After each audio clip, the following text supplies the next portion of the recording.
So on that song, we just basically, I played as quiet as I possibly could, and the sound was one of the fattest sounds on the record. And if you ever see Questlove play live from the Roots, he doesn't hit that hard, and that's what he records so well in the studio. So think about that in the studio next time. Just trying different volume levels. And Purdy said he would mix himself. He wouldn't depend on the engineer to mix him. The way he played it, if the engineer had too much hi-hat, he'd go and listen and he would play the hi-hat quieter, So always thinking about your personal mix and how that's going out into the crowd that you're performing for. Let's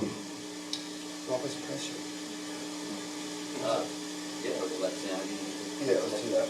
So, and also, Minneapolis is a huge influence on us, the Prince sound, and it's one of the most fun grooves to play live, and it's really simple stuff.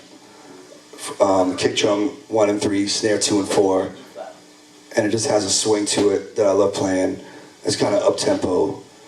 So this is what we call Prince funk, Minneapolis funk. You can play with this. We'll start there and then get to it.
And what that kind of groove requires is the simplest thing in the world. It's just 2 and 4, 1 and 3, and but it requires a lot of spirit, and that's the difference. That's the kind of music I like to play. Requires more spirit than technical ability, I guess.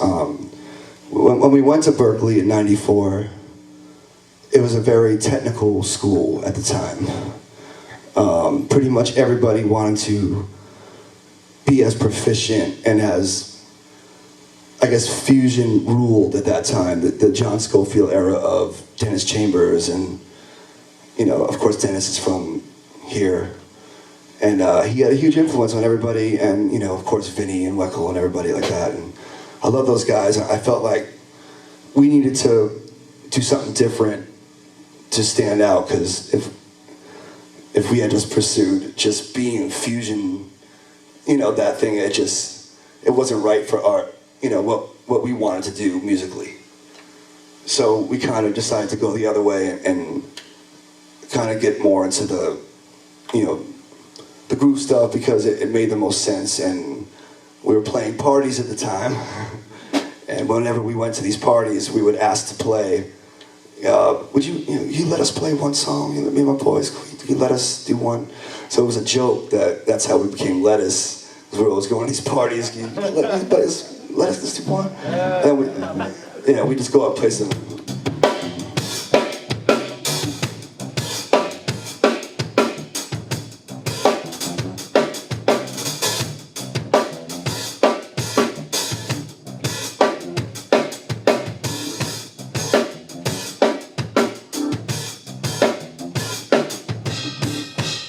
So we would just go to a different party. There'd be, Grateful Dead cover band or something. But we'd go out, we'd ask you to let us play one tune, and we would just start grooving and playing that sort of thing. And the party would just go crazy, So it was kind of fun to just be a part of that whole, to see how the crowd and the reaction that happens when the groove is concentrated on and focused on, and all the spirit is focused on that. And sometimes I'm so focused on playing the beat that fills become like this break away from it, and I kind of avoid the fill. Like I'll see it coming by, there's a fill, it's in my head, and I'll let it go by. And I'll let the next one go by, And it's having that filter in your mind that goes, yeah, I could do that thing right there, and it might work, but no. And you stay where you're at, and all of a sudden you watch the band rise a notch in energy, and then rise another notch and rise another notch, because you're showing self-restraint and discipline on the kit, which is what every great bass player that I've played with, that's what they really want, is restraint and a drummer that can really get the job done and get the groove feeling really, really good and have a spirit in it. Reggae is a great example of discipline. I got to tour with Wyclef Jean for a long time, and Wyclef is Haitian, but he grew up around a lot of reggae and soca and compa, and I got an amazing bass player. I'm gonna bring up my man Hash. Sheesh.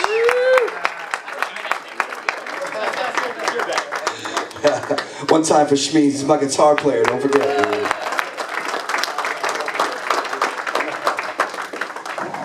But I never grew up playing reggae. I grew up, I was playing a lot of funk, and I also had the experience of when I was a freshman in high school.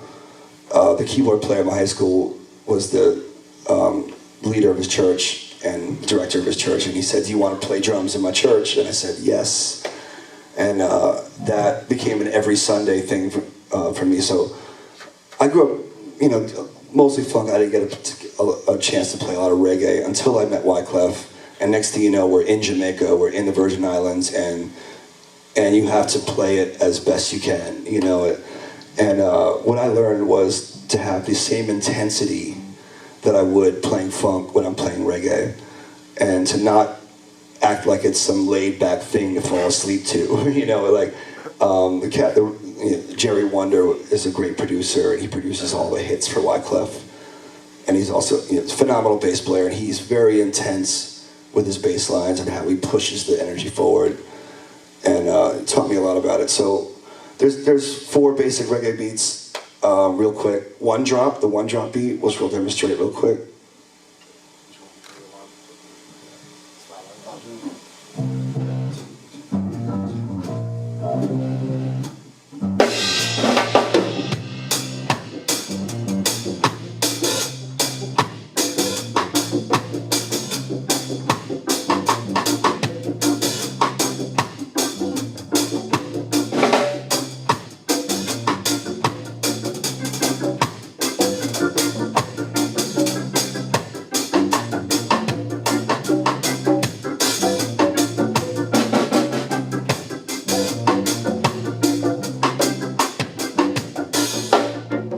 so that's a one drop beat. They call it a one drop because 1, 2, 3, 4.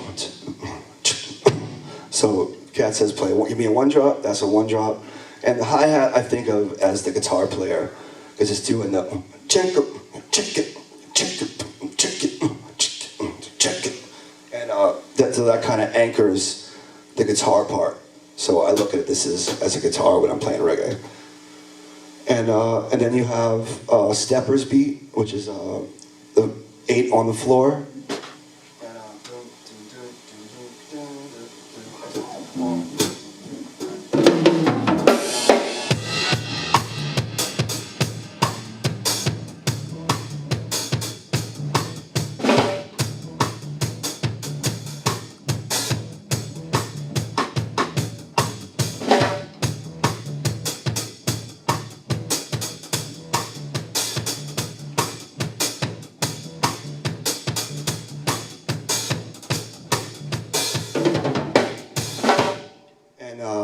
That's a step. Then you have rockers, which is used a lot in dub music. And what I'm going to show you is how you can use this sound, just a rough or I don't know, press, half a press roll, and you could basically do what I call an echoplex on your snare accents. So by playing the groove with I'll start the normal way. And then what I'll do is I'll switch playing the groove with my right hand and use my left hand to create an echoplex effect, which may include a triplet vibe, it may include 16th notes, it could have any permutation you would like, quarter notes, and what you do is you just use the rough and you get louder or quieter depending on which kind of permutation of the rhythm you choose. And if you listen to a lot of reggae music, especially, guys like Lee Scratch Perry and King Tubby, they're the kings of the Jamaican sound, like the real dub stuff. And what that did for me was kind of teach me a lot of different things I could do live when I'm playing with the band. And if we go into a reggae thing, how many options I could have and just permutating the rhythm. So we're going to mess with this a little bit.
So what it does, it messes with your audience's ears and what they're hearing, because I think that is there an effect on him? Like you start I used to do that a lot with Schofield and kind of just mess with the idea of echoes, where say you take just a catched, a caught crash, right, and you take that and you just use the dynamic spectrum.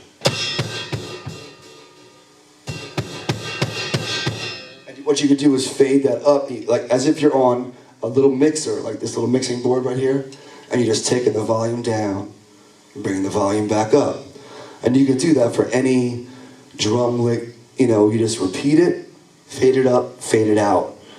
And I got that idea from my friend DeAnthony Parks, who's a drummer from Mars Volta, and he's an incredible thinker and futurist on the drums. He's always thinking about the next thing to do. And the next kind of, idea, creative idea, that kind of stuff. So when he started doing that, I was like, wow, you could really kind of create a mixing board effect on the acoustic drums. And that's why I have an electronic band that I don't play any triggers or any electronics because my goal is to try to get an electronic sound or modern sound on an acoustic kit. So reggae it was huge for me, man.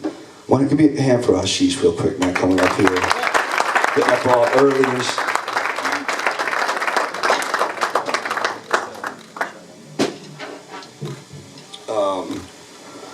I guess I'll talk a little bit about fills for a second, because I know y'all didn't come here to learn just beats.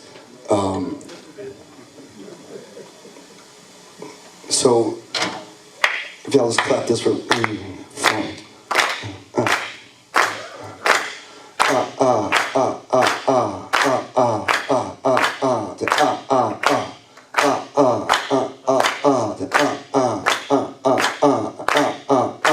So if you think that rhythm with your snare, and then surround that accent with 30-second notes. That's all I'm thinking. 3.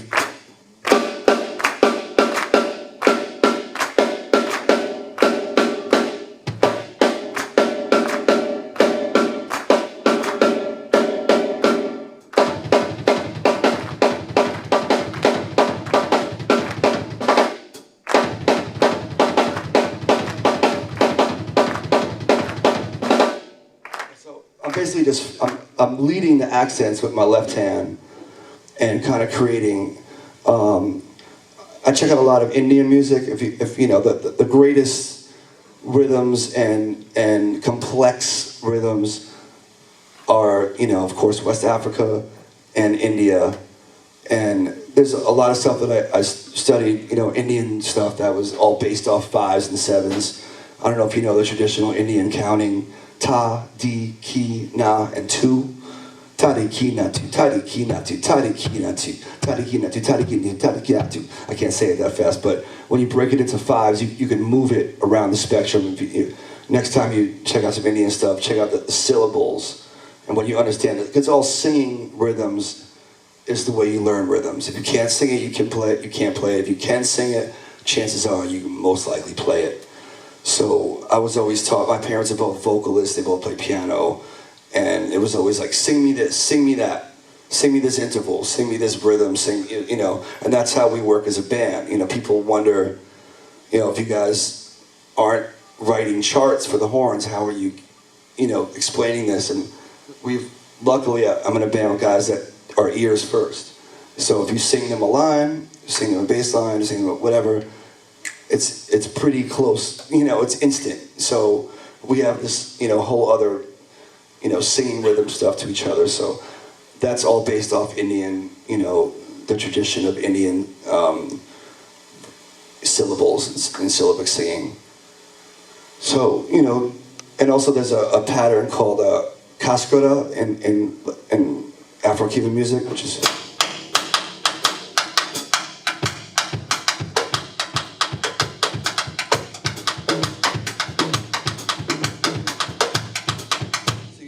That rhythm, da da da da da da da da da.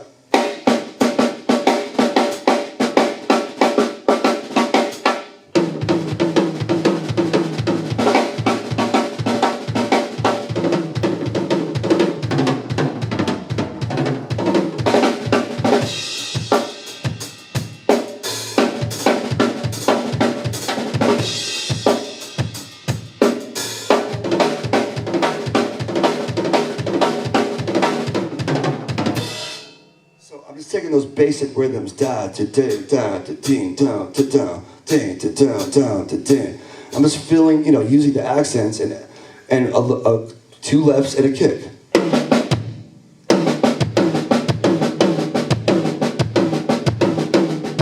You can move it anywhere you want. There's no rules once you understand the accent theory, which is just basically you're not thinking bigger, you're thinking down, da, ding, down, ding, da, down, down.